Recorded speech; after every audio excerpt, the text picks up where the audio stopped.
Hi guys, Loki here. So thank you for all the requests and also the wait for this video, which is to tackle how to get Gulgak and in terms of getting him to 2 gold traits, or even if you want to push it to 4 gold traits, it is definitely doable through this guide.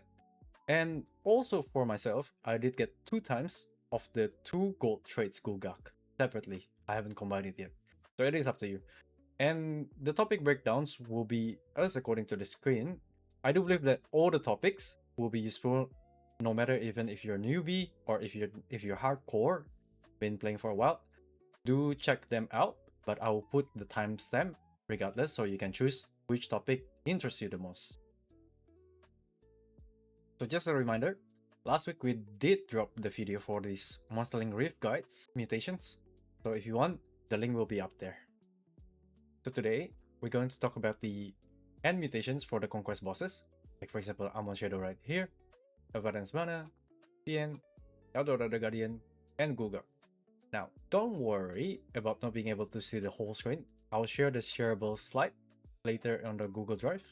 And also, today we're going to talk from the perspective of mutating the Gulgak. Okay, for the first topic, is the tips to get all the 5-star gold traits, as many as you can.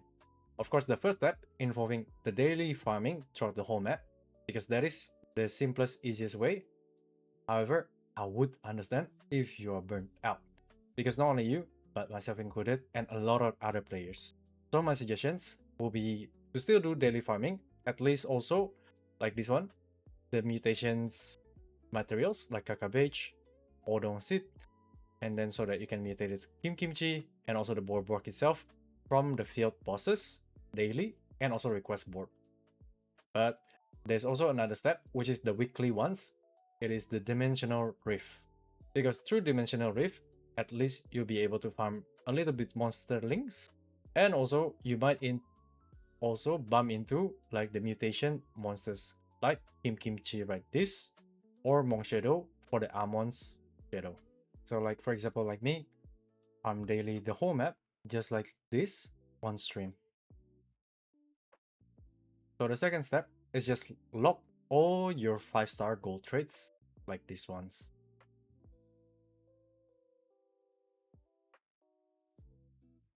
Lock also all your boss monsters like this.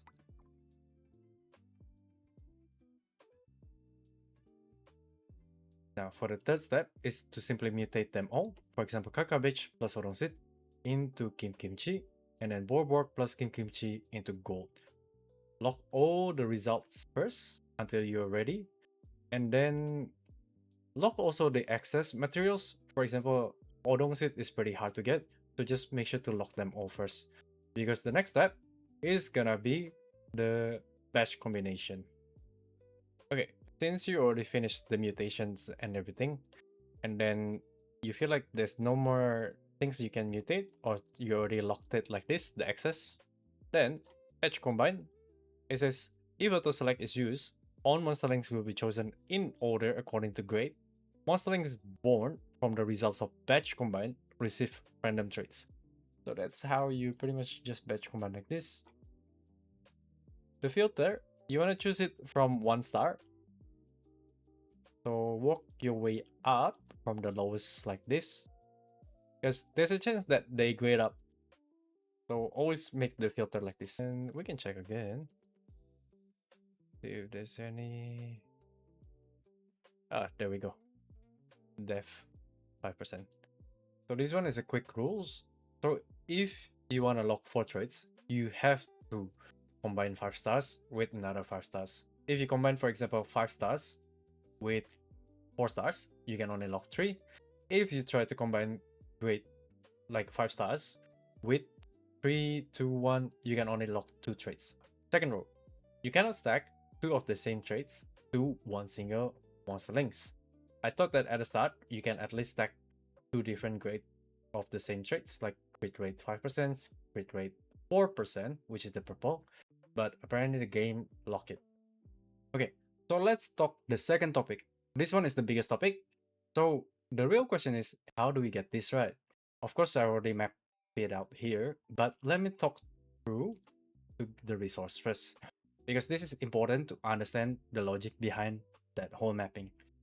First of all, total Odong that you might be able to encounter daily is 25% ratio. Cacabagge on this first half of the map of this one is between 28 to 29 because I really can't nail down whether it was 6 or 7 in here after the respawn. But the next one, you can see the TP point is being the middle of the map, is 31. So in total, between 59 to 60, capture rate is 25%. So that's quite a lot for Cacabagge. Borborg. Borborg you can encounter twice daily. How? First of all, through the field boss itself, and then you can take the request board, like here, and capture ratio is 50% without food. And the next one, Hahnul. As you can see, this one I've done 3 times auto, 3 times auto, 2 times auto, 4 times auto. In total, this is a total of 12. I got a total of 1, 2, 3, 4, 5, 6. 50%, but I don't believe it's actually 50%. It should be something less, like maybe 40% or something. The other thing is that you can also buy this Hahnul Monsterling chest for 250 Conquest token. Okay, so let's go back into this map. So, as you have seen, the resource intensive between Cacabagge, Odong, it is quite easy to get into Kimchi. Borborg is the one thing that's quite hard, and the chance from Borborg to mutate with Kimchi into gold is only 25% chance. Now, this is what not to do. Step 1. You don't want to just slap 1 into Cacabagge and then 1 into Odong Seed and then hoping this. Because why? You'll be burning 5 Salmon Puree here, 5 Salmon, so total 10. And then another 10 here, totaling minimum is 20. And then you'll have to RNG wall between 33% chance only to get it into Kimchi. Or else you might stuck into Cacabagge again, Odong again, and then recombine again, and burn 10 Salmon Puree over and over. Let's say that it was successful. It becomes like this, Kimchi. Let's say Kimchi with 2 gold traits. Then you have to burn Borborg and Kimchi. 2 gold traits and Borborg, back and forth, back and forth. Let's say, what if you only have 10 Borborg? Then you might only succeed once. That's 25% chance getting it into gold. That's already 100 Salmon Puree, 120 at least? Yeah, at least 120 Salmon Puree from that alone. So again, you have to suffer from here afterwards because you have gold with 2 traits, gold traits, and then combining it with Hahnul, which is, yeah, right here, the ratio 40, 20, 40. Then you're gonna go back and forth. So instead of doing this, let's do this instead. Do this to go traits into fodder, and then do the 50-50 here, Hahnul. Simple and straight. Because we get a lot of Hahnul just simply from Conquest. And then you end up with Hahnul with 2 gold traits. Then you can, let's say you have 4 gold. You just go back and forth between gold and the Hahnul, which you have plenty about. Then at least your mind will rest easy. There's 20% chance for you to get to Gulgak with 2 gold traits. So minimum in here is 20 Salmon Puree. Minimum in here is 10 Salmon Puree if you successfully do it within once. And yeah, that's pretty much how you get this Gulgak. And of course, you need upgrade stone to be able to make sure to upgrade it like this. That's pretty much it. Yeah, that's it for a lot. Well, let's try to combine them. Starting from the bottom right here, and asking you high grades ready. Let's try to do this. Combine them. One, zero. 100%. Goes away. Like that. 1. 0%. That's it. There. Okay, so here. And then. Okay. That's one. Keep going. This one. 4. Nice, nice, nice. This one's here. You'll go down. Nice. Okay. We're gonna combine these two. Salmon Puree, 10. And then gonna get one of them. So this is the tactic. Who might end up with a higher rates, higher grades, 50-50. Let's do this. Okay, let's lock this. One. Let's go. And then like this one. We can combine it to our gold. So this is the thing. We can combine the Hahnul to gold like this until we combine it to Gulgak. So let's see. So this is the theory that I'm testing right now. Live on my account. We have 6 shots. Yo! First chance! 40 Salmon Puree! Let's see. There's a rate that we might have getting 75% chance. Either you win or blue. Let's do 10 Salmon Puree. Let's this. We want to use less RG. Because there's only 50% RG involved in getting Hahnul to the monster. And you have a lot more Hahnul compared to you have a lot more gold. So let's make Hahnul like this one. Like this. Nice. We're gonna do like this. That's not 50. Let's sense division. Just put Hahnul and Hahnul again. Let's send some Puree. Put the gold. Another. We have to bring it. Put the gold again. This is RG gold. Because there's only 20% that you ever go. Only 5. 5. There you go then. Come on. Going to the come on.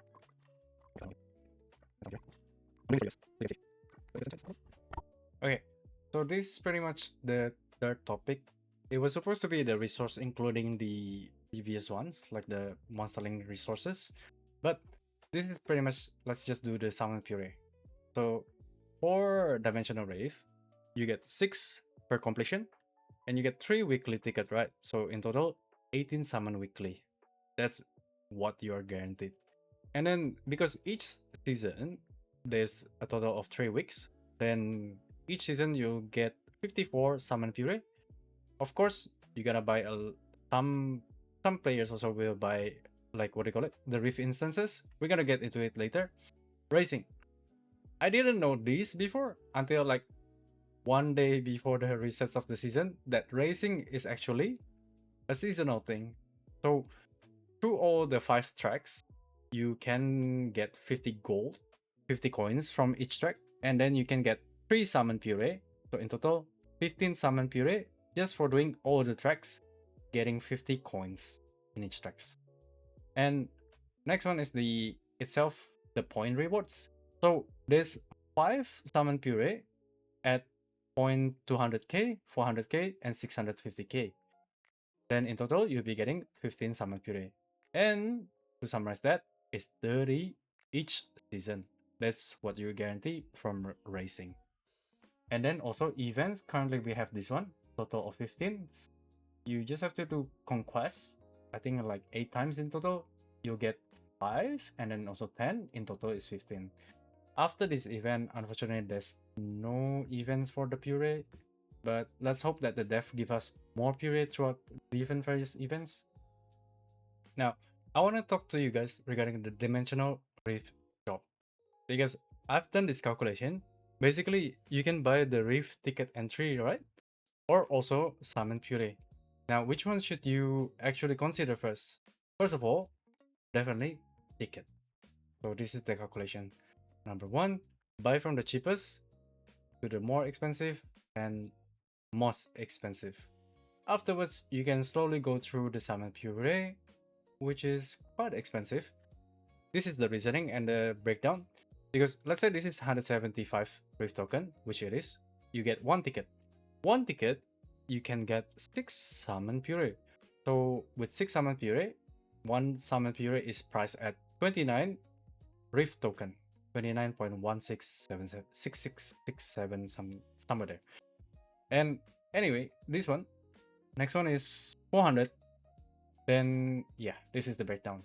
Each Salmon Puree converted into 33.3333, which is still very worth it. And not only that, you'll be getting a lot of additional rewards, like the Monsterlings and another dimensional token as well, Rift token, and all the other stuff as well, and gold as well.